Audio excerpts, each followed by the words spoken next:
the Essenes embodied Jesus Christ. The story of Jesus most likely began around 100 years before the story begins, with his birth at the beginning of the Common Era. The first written version of the story is the Gospel of Mark that dates from 70 Common Era, about 40 years after the story says Jesus died. This is also the time of the Jewish revolt against Rome and the defeat and expulsion of the Jewish people from the Promised Land.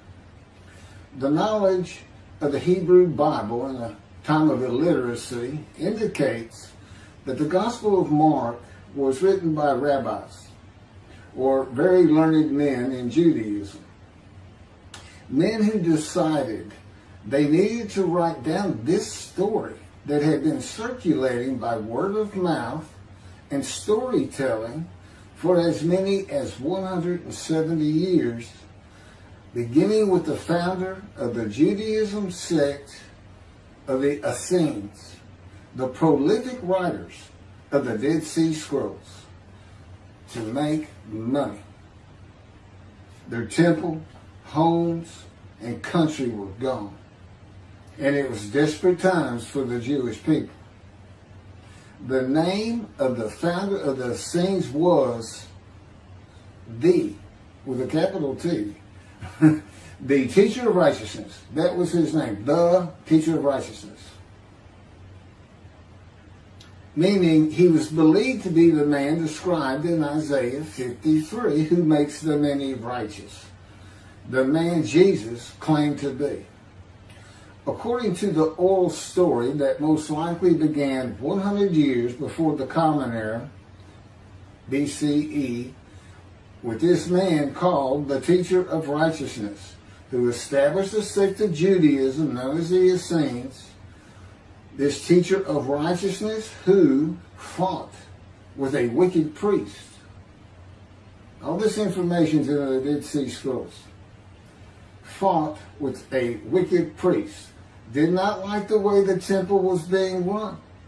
Did not like all the sinning going on in Jerusalem, and did not live there, and despised riches and the material things of the world, just like Jesus, who also claimed to be the teacher of righteousness.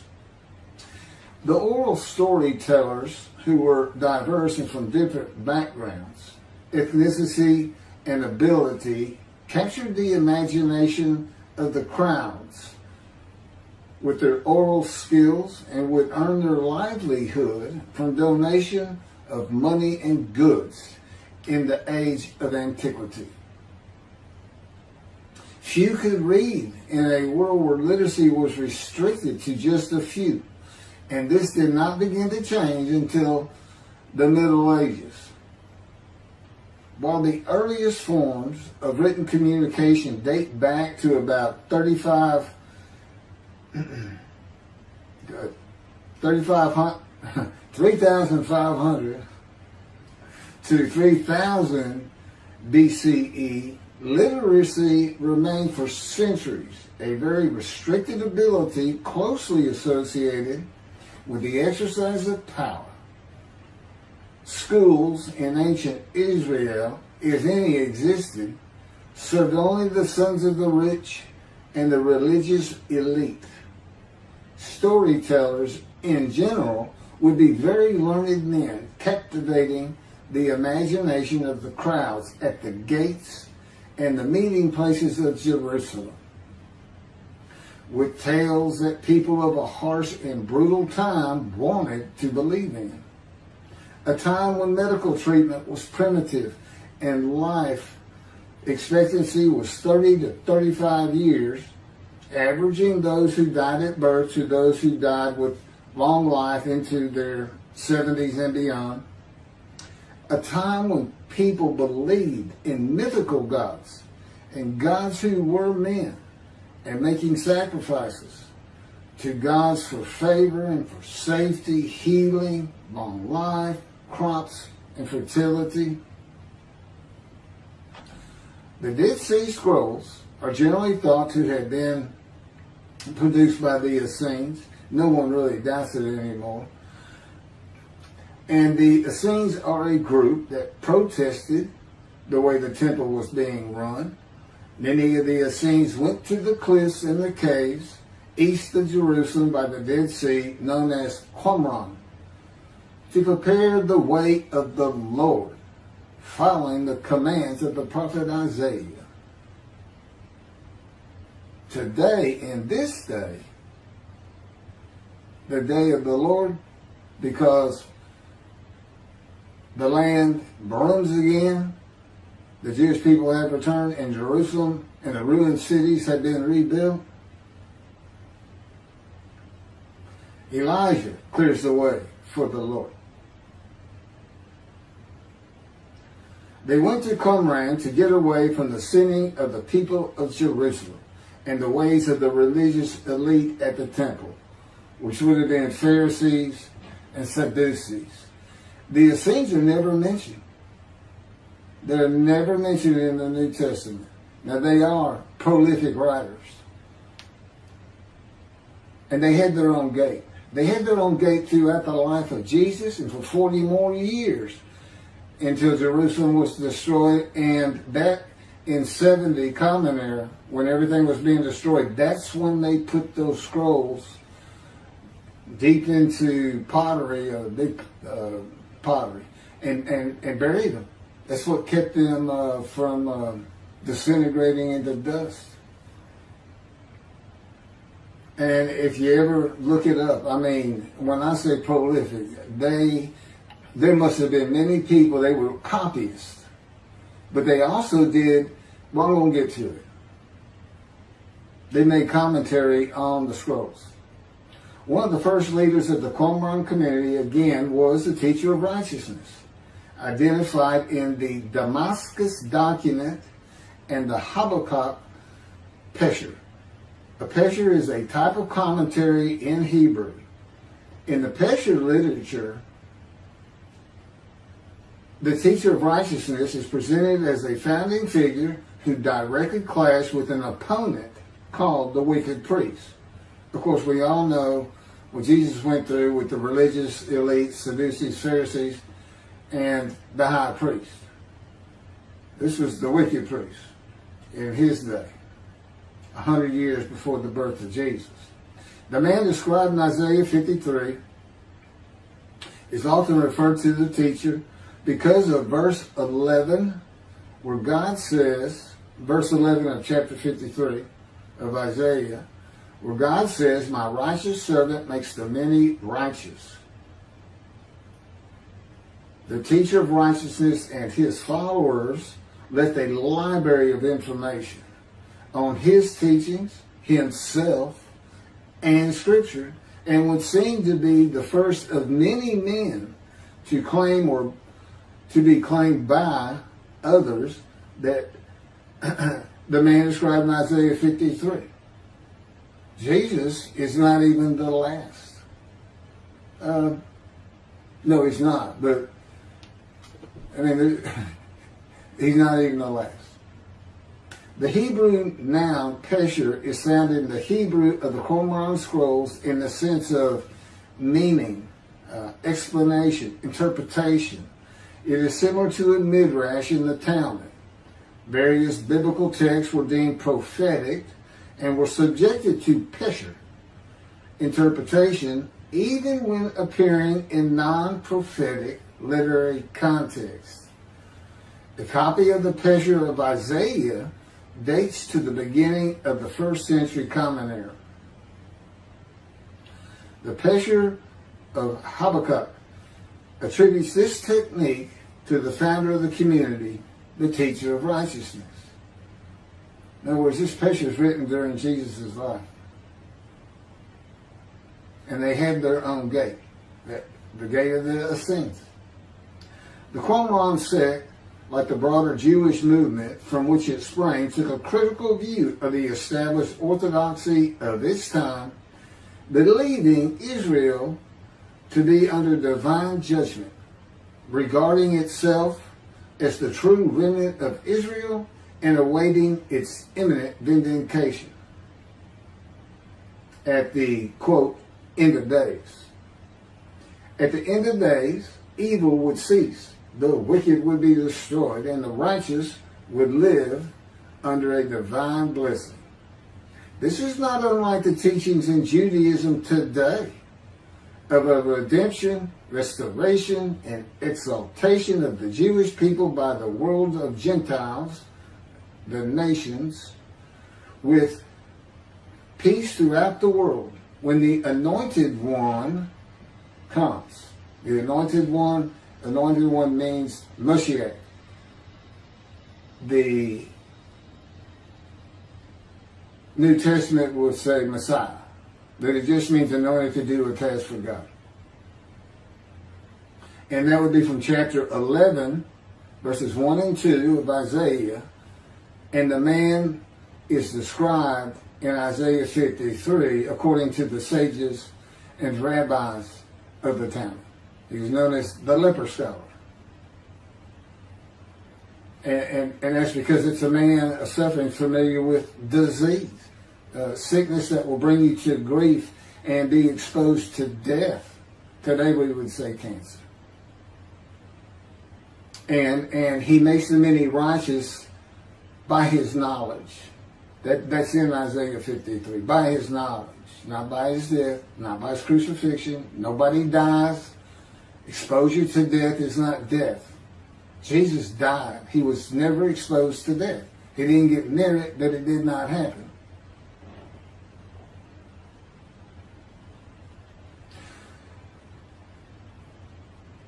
This time that the Essenes were waiting upon, that they thought was imminent, did not happen for them. And it is this teaching that Jews for Judaism uses in the analysis that Isaiah 53 describes the Jewish people as God's righteous servant, as one man, Israel.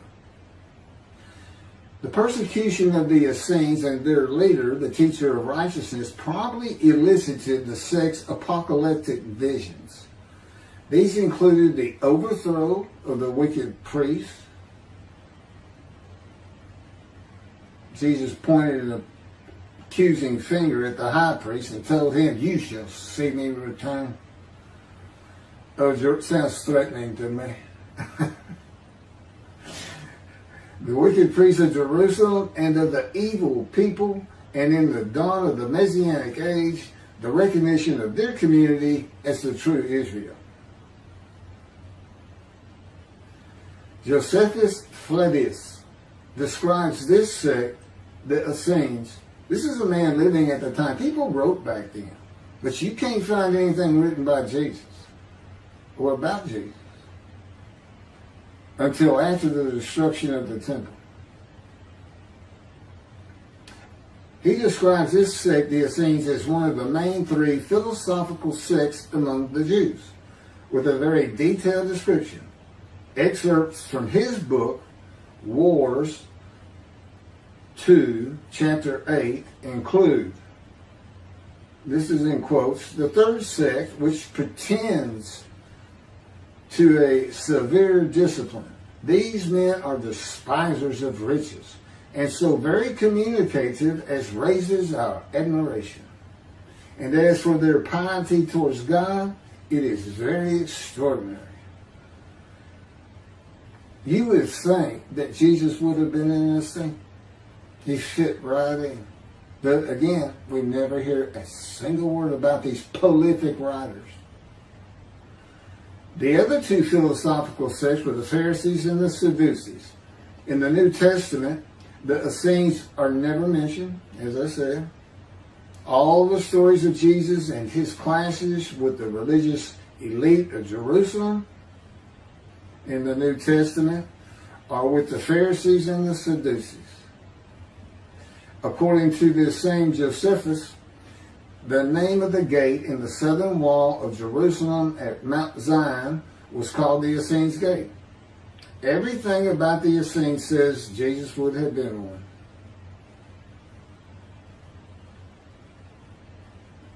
Peter and Paul, disciples later called apostles of Jesus, all said Jesus was the fulfillment of Isaiah 53. and the teacher of righteousness. All of Christianity does today. The Essenes, again, were writers and copyists and had their own gate in the southern wall of Jerusalem. Their founding leader claimed to be the righteous servant, so did Jesus.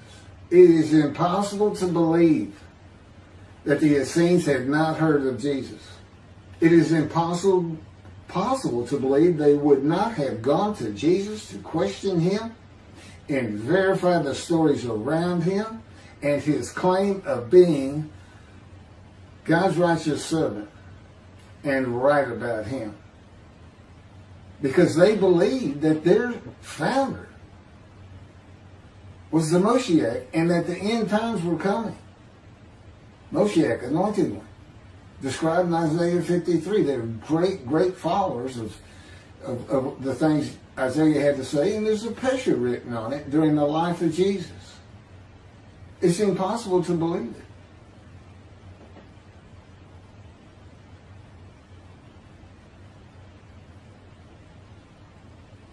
We're talking about a man that healed the sick, removed blindness, had the cripples walk, fed 5,000 people with 5 loaves of bread and 2 fish, walked on water, turned water to wine, raised the dead, was crucified, and 3 days later came back to life? And you think these people, how about Joseph Philadelphus? Why didn't he mention that? He talks about the destruction of the temple. He was there.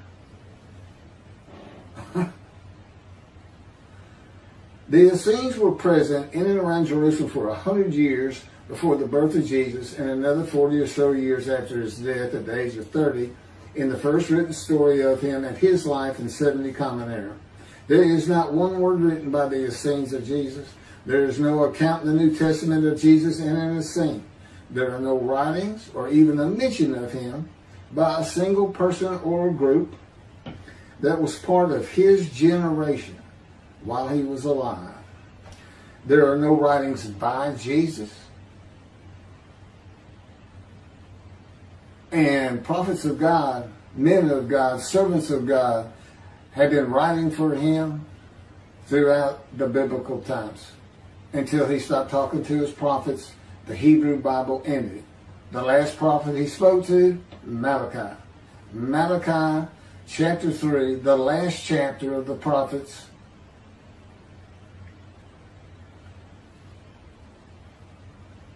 writes for God the prophetic announcement that he will return.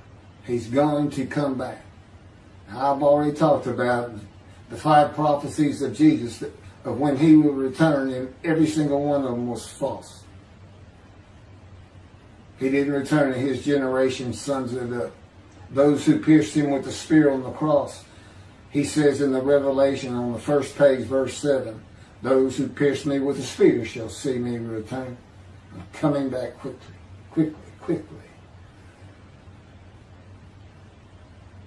Nothing was written by his disciples. There are no writings by Herod or Pilate or any Roman newspaper, poem, or book of this man who healed the multitudes, fed the poor, walked on water, raised the dead, turned water to wine, was crucified and rose from the dead to human life, and then rose to heaven. That's where he's supposed to be returning from. While there are 3 Gospels under the names of 3 disciples, they are all considered pseudepigrapha. In Greek, that means falsely attributed. Writings which were attributed to authors who did not actually write them. And they were all written long after the death of Jesus, these Gospels, full of quotes and teachings from Jesus himself. Quoted parables, long speeches, Sermon on the Mount, long sermons that could not be accurate if passed by word of mouth. There is only one answer. The Essenes themselves, these writers and the storytellers of the day, had put this story together. And even though the writers of the gospel knew full well these rabbis are learned men of the Hebrew Bible, they knew it didn't really fit. But you know what else they knew? Nobody could verify it. Nobody could check them. Nobody could check them. Now, I just did a video on the deceptions. The deceptive, it covers just Matthew. And there's 3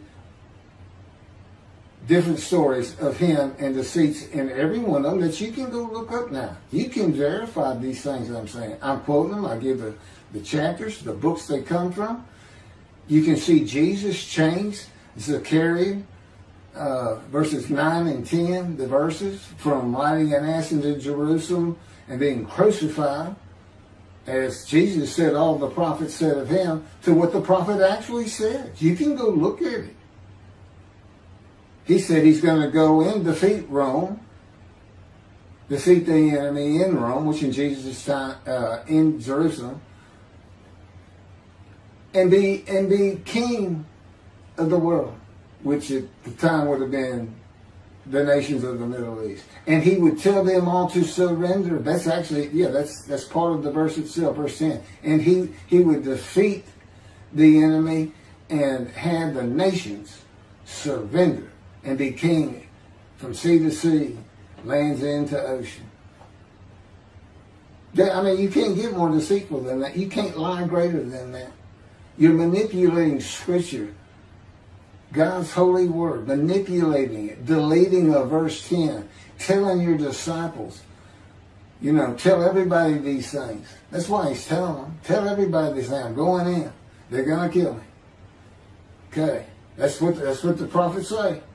Don't forget. And that's what he's doing.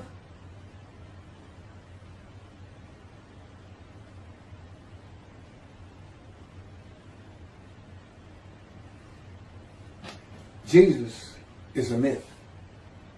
Go look at it. Go look at what a myth is. Believe me, it covers the New Testament. It covers Jesus Christ.